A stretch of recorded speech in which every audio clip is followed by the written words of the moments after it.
Hi everybody, how are you all? Hope you all are fine and welcome back to this video.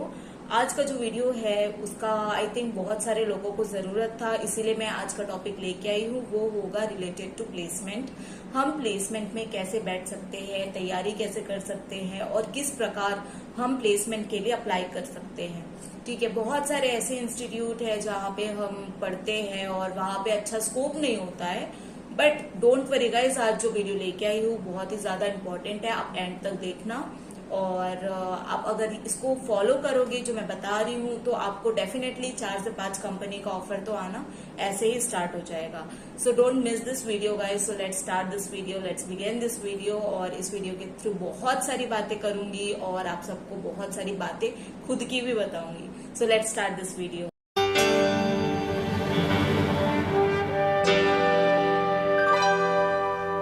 यहाँ पे सबसे पहले जो मैं बात करने वाली हूँ कि हम कैसे प्रिपरेशन कर सकते हैं प्लेसमेंट का सिर्फ 2 मंथ्स में। सबसे पहला पॉइंट यहाँ पे मैं रखना चाहूंगी वो होगा हमारा टाइम मैनेजमेंट। हम कौन कौन से सब्जेक्ट्स को कितना टाइम देते हैं और कौन सी कंपनी के लिए अप्लाई करना स्टार्ट करते हैं और कौन से वेबसाइट से अप्लाई करते हैं। अगर हमारा ऑफ कैंपस है या फिर ऑन कैंपस है तो कौन कौन सी कंपनी अभी आने वाली है, ये सब के बारे में बताऊंगी। ठीक है, जैसे कि बहुत सारे लोगों का कहना होता है, लाइक बोलना है कि if you will make proper time sheet, like हम सुबह उठ के फिर फ्रेशन अप होके उसके बाद फिर 2 आवर्स पढ़ना। प्लीज गाइज, मेरे से तो ये फॉलो नहीं होता, तो मैं भी यही सजेस्ट करूंगी कि आप ये बनाने के बजाय आप एक क्वालिटी टाइम शीट बनाइए जिसको आप जेन्युइनली फॉलो कर सकते हो। ठीक है, बहुत सारे होंगे जैसे मेरे जैसे लोग, मैं सही बता रही हूँ, मैं जरूर बनाती हूँ कि मैं इस टाइम पे ये वीडियोस बनाऊंगी, ये इस टाइम पे इसको पढ़ूंगी। मेरे से बिल्कुल नहीं होता है, तो आई होप आपसे हो ये चीज, और हो तो बहुत अच्छी बात है। अगर नहीं हो रहा है तो मैं आपको सिर्फ एक स्ट्रेटेजी बताऊंगी, उसको आपको फॉलो करना है।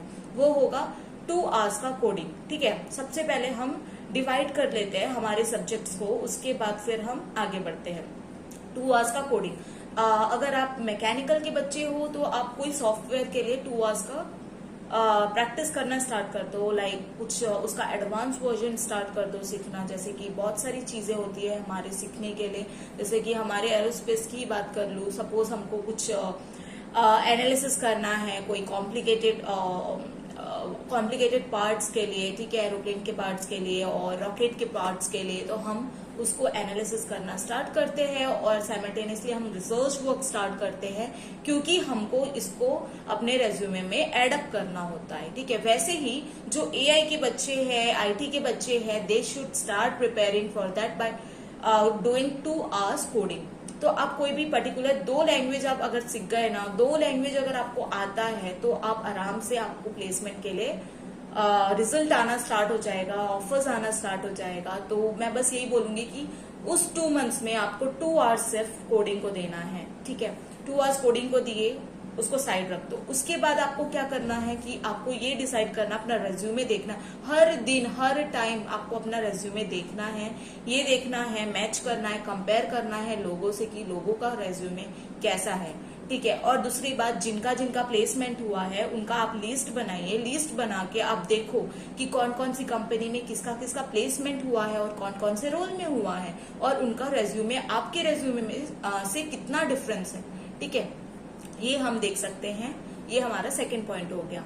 फिर थर्ड पॉइंट ये है कि हम रेगुलरली हर कंपनी में टारगेट बनाओ, एक दिन में कम से कम 4 कंपनी में आपको प्लेसमेंट के लिए अप्लाई करना है। ठीक है, जैसे कि 4 कंपनी में कोई भी एक रैंडम नाम ले लेती हूँ। सपोज हमारे पास है, हमारी जो कंपनी, सपोज कॉलिंस एरोस्पेस हो गया, नहीं तो कोई स्टार्टअप कंपनीज हो गए। वैसे ही कोई 4 कंपनीज में रेगुलरली अप्लाई करना स्टार्ट कर दो कि हम कैसे अप्लाई कर सकते हैं उस चीज के लिए। जो ये चीज पॉइंट जो मैं बोली हूँ उसको हमेशा आप याद रखो। सिर्फ 2 मंथ्स के लिए आपको करना है, and then after you will definitely get the good result. अगर आप ऑन कैंपस के लिए अप्लाई कर रहे हो तो साइमल्टेनियसली आपको ऑफ कैंपस के लिए भी अप्लाई करते रहना है। अदरवाइज क्या होगा पता है कि ऑन कैंपस में अगर आपको सैलरी अच्छा नहीं मिल रहा है, पैकेज अच्छा नहीं मिल रहा है, तो आप ऑफ कैंपस अगर ऑफर दे रहा है तो आप उसमें भी जा सकते हो। ठीक है, ऑल दो ऑफ कैंपस मिलना बहुत ही डिफिकल्ट है पर as compare to on campus, but possible तो है गाइस, इम्पॉसिबल तो मैं बोलूंगी नहीं, क्योंकि बहुत सारे लोगों को ऑफ कैंपस अच्छे जॉब मिले हैं। फिर उसके बाद आप क्या कर सकते हो, जैसे आपने कोडिंग किया वैसे ही, जैसे मैकेनिकल और एरोस्पेस के बच्चों ने सपोज सॉफ्टवेयर में कुछ एनालिसिस किया, रिसर्च किया, उसके बाद आपका जो टॉपिक आता है वो आपका कोर सब्जेक्ट्स होते हैं, जो coding, I am not talking about coding and ये सब, मैं बात करती हूँ यहाँ पे बेसिक नॉलेज जो हमको होना चाहिए टॉपिक का। तो उसके लिए हम प्रिपेयर करना स्टार्ट करते हैं उस टॉपिक के लिए। जैसे कि मैं एग्जांपल लेती हूँ, मेरे ही फील्ड का एरोस्पेस का मैं टॉपिक लेती हूँ, सपोज प्रोपल्शन का टॉपिक लिया मैंने हर दिन छोटा छोटा थोड़ा थोड़ा स्टार्ट कर दिया पढ़ना। और तो बहुत सारे बच्चे गेट एग्जाम की भी तैयारी करते हैं, एट द सेम टाइम वो प्लेसमेंट के लिए भी बैठते हैं। तो वो चीज मैं आगे बता रही हूँ आपको कि आपको हर दिन अपना कोर सब्जेक्ट के बारे में पढ़ना पड़ेगा। ठीक है, कोर सब्जेक्ट के बारे में हम पढ़ेंगे तो ही हम जो इंटरव्यू देंगे, जब हमारा इंटरव्यू का टाइम आएगा उस टाइम पे वो बेसिक क्वेश्चंस पूछते हैं जहां पे हम थोड़े डाउटफुल हो जाते हैं। तो वो चीज नहीं होना है, इसीलिए हमको एटलीस्ट 1 घंटा हमको इस चीज के लिए देना है, कोर सब्जेक्ट्स पढ़ने के लिए। सो मैंने अभी तक क्या क्या पॉइंट्स बताए। सबसे पहला बताया कि 2 आवर्स का कोडिंग करना है, नहीं तो रिसर्च वर्क करना है। उसके बाद मैंने बताया कि हमको साइमल्टेनियसली कंपनी के लिए अप्लाई करना है। दिन में 4 कंपनी अगर अप्लाई करती है that is good enough. Genuine company, मैं कुछ भी रैंडम कंपनी की बात नहीं कर रही हूँ गाइस, आप प्रॉपर उस साइट में जाओ, अप्लाई करो, वो वाली कंपनीज। बहुत सारे लोग मेरे को बोलते हैं कि मैंने 50-60 कंपनीज में अप्लाई किया है लेकिन हमें रिस्पॉन्स नहीं मिल रहा है। कैसे मिलेगा? आप कुछ भी साइट में जाके आप अप्लाई नाउ कर दोगे, इससे आपको बिल्कुल भी रिस्पॉन्स नहीं मिलेगा। ठीक है, और थर्ड पॉइंट जो मैंने बताया है कि हमको हर दिन 1 घंटा कोर सब्जेक्ट के बारे में पढ़ना है। ठीक है, ऐसे ही मैंने भी फॉलो किया था, इसीलिए मैं आपको सजेस्ट कर रही हूँ और आपको ये करने के लिए बोल रही हूँ। फिर फोर्थ पॉइंट जो मैं यहाँ पे रख रही हूँ वो होगा कि हमको एटलीस्ट 1 घंटे के लिए जितने भी हमारे एप्टीट्यूड टेस्ट के जो क्वेश्चंस होते हैं वो भी स्टार्ट कर देने हैं सॉल्व करना। ठीक है, aptitude at the same time बहुत ही ज्यादा इंपॉर्टेंट होता है। बहुत सारी कंपनी सिर्फ एप्टीट्यूड टेस्ट लेती है, टेक्निकल टेस्ट में थोड़े क्वेश्चंस पूछती है, पर अगर आपने उनका एप्टीट्यूड टेस्ट क्लियर किया then it is good enough. अगर वो ऑफ कैंपस ऑफलाइन रखती है एप्टीट्यूड टेस्ट तो बहुत डिफिकल्ट हो जाता है। अगर वो ऑन कैंपस रखती है तो हम उसको टैकल कर लेते हैं, एनी हाउ आप सबको पता है कैसे, बट ऑफलाइन के लिए इट इज वेरी डिफिकल्ट। तो इसी वे से हमको आगे अपना स्ट्रेटेजी बनाना है। ऐसे ही मैंने भी किया था गाइज। मैंने क्या किया था कि मैं 2 घंटा अपना प्रॉपर रिसर्च वर्क देती थी कि मैं कुछ पढ़ती थी उसके बारे में, या फिर मैं कोई सॉफ्टवेयर सीखती थी। उसी टाइम में मैंने सीखा है। मुझे बिल्कुल भी स्किल का 3rd ईयर से पहले बिल्कुल भी मुझे कुछ भी नॉलेज नहीं होता था, लेकिन जैसे ही मैंने 3rd ईयर स्टार्ट किया और एंड तक मुझे बहुत सारे स्किल्स आ गए थे एरोस्पेस से रिलेटेड, सॉफ्टवेयर से रिलेटेड। सो इसी वे से आप भी स्टार्ट कर सकते हो। मैंने तो 3rd ईयर से कर दिया था, लेकिन आपके पास सिर्फ 2 मंथ्स हैं अगर, तो आप अभी से स्टार्ट कर दो। ठीक है, अभी इतनी सारी कंपनीज आ रही होगी ना ऑफ लाइक कॉलेज में, मैंने भी फेस किया है अपनी कॉलेज का लाइफ, तो मैं बता रही हूँ। इस टाइम पे हमको बहुत ही ज्यादा डिप्रेशन होता था, हमें कंपनी नहीं आएगी। बहुत सारे लोगों को ये था कि आएगी कि नहीं, मिलेगी कि नहीं। बहुत सारे लोग बहुत ज्यादा डिप्रेस्ड थे। इवन बहुत सारे लोग तो मार्च से वेट कर रहे थे, वो अभी तक वेट कर रहे गाइस। तो ऐसे बिल्कुल भी आपको इस वे से अगर आपको नहीं जाना है, इस सिचुएशन में आपको नहीं पढ़ना है, तो जो मैं अभी आपको स्ट्रेटेजी बताई, 4 से 5 बताई हूँ, उसको आपको रेगुलरली फॉलो करना है और अपना हेल्थ भी अच्छे से रखना है। मेंटल हेल्थ सबसे ज्यादा इंपॉर्टेंट है। लाइक आप देखो, मैं आपको एग्जांपल देती हूँ। अगर आप कोई प्लेस में जा रहे हो, ठीक है, कोई आपने बहुत अच्छे से प्रिपेयर किया है अपने प्लेसमेंट के लिए, आपने इंटरव्यू के लिए बहुत अच्छे से प्रिपरेशन किया है, अपना इंट्रोडक्शन ये सब कैसे देना है, हर चीज बहुत ही अच्छे से आपने प्रिपेयर किया है, बट आप वहां गए और आपको थोड़ा डिजीनेस हो रहा है या फिर कुछ आपको ज्यादा घबराहट हो रही है और आप इंटरव्यू टैकल नहीं कर पाओगे, then there is no use of preparation. तो ये है एक पॉइंट जो और मैं ऐड कर रही हूँ अपनी स्ट्रेटेजी में, जो मैं फॉलो करती थी, वो है कि आपको self introduction, self tackling questions आपको खुद से करने हैं। आप एक मिरर के सामने बैठ जाओ और आप अपना कोई क्वेश्चन लिस्ट बना लो कि आपको क्या क्या पूछ सकती है कंपनी, ठीक है। उसी वे से आप आगे, जैसे आप अगर आपने क्वेश्चन लिखा है, मैंने 4-5 क्वेश्चन बताती हूँ आपको क्या क्या लिख सकते हो। सबसे पहले लिखो कि अपना इंट्रोडक्शन। सेकंड जो लिख सकते हो आप अपना रेज्यूमे से रिलेटेड लिख सकते हो, क्या क्या प्रोजेक्ट वर्क किए हो और फ्यूचर में क्या करना चाहते हो। थर्ड, हमारी कंपनी में क्यों आना चाहते हो, इसका भी आंसर आपको पता होना चाहिए। और एक और क्वेश्चन मैं बताती हूँ, आपका स्ट्रेंथ वीकनेस क्या है। ये सब तो कॉमन क्वेश्चन है जो एचआर राउंड में पूछते हैं, ठीक है। टेक्निकल राउंड में जितने भी है वो कोर के क्वेश्चंस पूछते हैं sorry cut so HR round में जो भी ये सब जो है वो एचआर राउंड में पूछते हैं, लेकिन जो हमको इन टेक्निकल राउंड में पूछते हैं दैट इज कोर सब्जेक्ट के क्वेश्चंस होते हैं, तो हमें सबको अच्छे से प्रिपेयर करना है।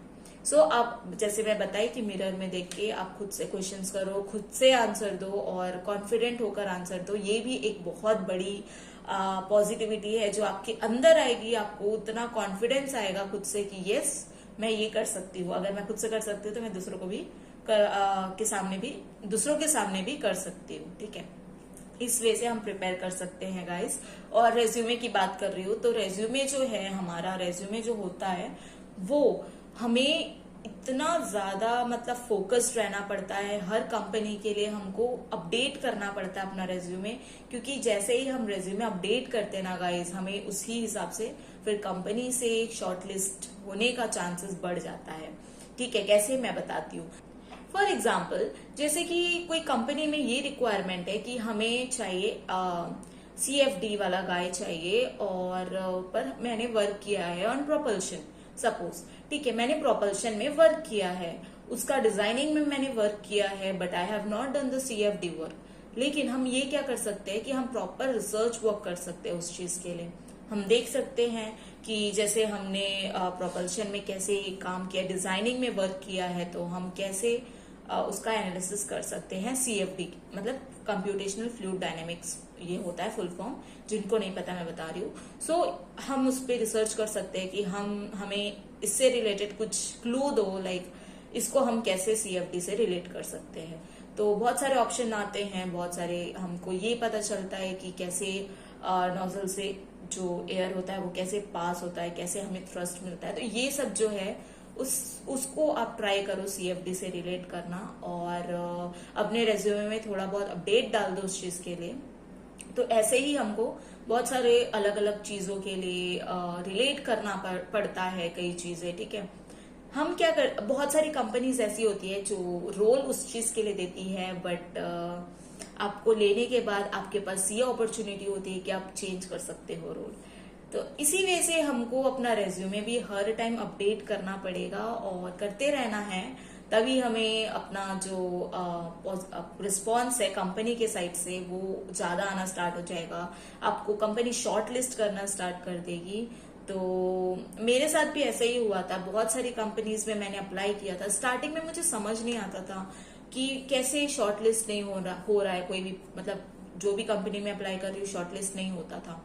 फिर मुझे धीरे धीरे मैंने अपना रिसर्च वर्क स्टार्ट किया, देखा कैसे हो सकता है, क्या हो सकता है, फिर मुझे समझ आया। फिर उसी को ही मैं आज आपके सामने लेके आई हूँ, आपको बता रही हूँ आप इस वे से अपना प्रोसेस स्टार्ट कर सकते हो। और ये जो स्ट्रेटेजी जो मैंने बताया 5 से 6, उसको डेफिनेटली गाइज आप फॉलो करो। आपको 100% मैं गारंटी देती हूँ, 100% 2 से 3 कंपनी का तो ऑफर आना स्टार्ट हो जाएगा, ठीक है। लेकिन आपको इस चीज के लिए कंसिस्टेंसी मेंटेन करनी पड़ेगी, अदरवाइज आपको थोड़ा डिफिकल्ट हो जाएगा। क्योंकि आज के टाइम पे जॉब मिलना राइट बहुत ही ज्यादा डिफिकल्ट है। बहुत सारे लोग अभी भी अनएम्प्लॉयड है, उनको अभी भी सर्च कर रहे हैं वर्क के लिए। तो मैं यही सजेस्ट करूंगी, ये स्ट्रेटेजी फॉलो करो, 100% आपको 2 से 3 कंपनी के लिए ऑफर आ जाएगा। सो इसी के साथ ये वीडियो मैं एंड करती हूँ। I hope you like this video, and guys if you have not subscribe to my channel please subscribe here, and thank you so much for your support. And I hope मैं आगे भी ऐसे ही maintain करते रहूंगी, consistent रहूंगी इस चीज के लिए। और आपको जो भी डाउट है कमेंट कर सकते हो मुझे। और बहुत सारे लोग को कंफर्टेबल नहीं होता है यूट्यूब में कमेंट करना, तो definitely you can comment me on my like message me directly on my LinkedIn और डेफिनेटली आपको मैं रिस्पॉन्स करूंगी। और बहुत सारे लोगों का मैसेज आता है, डीएम्स आता है, तो मैं उनको रिस्पॉन्स करती हूँ। तो आप भी मुझे मैसेज कर सकते हो और मेरा जो लिंक्डइन आईडी है वो डिस्क्रिप्शन में मैं डाल चुकी हूँ, तो आप वहां से देख सकते हो। आज के लिए इतना ही। Bye bye, take.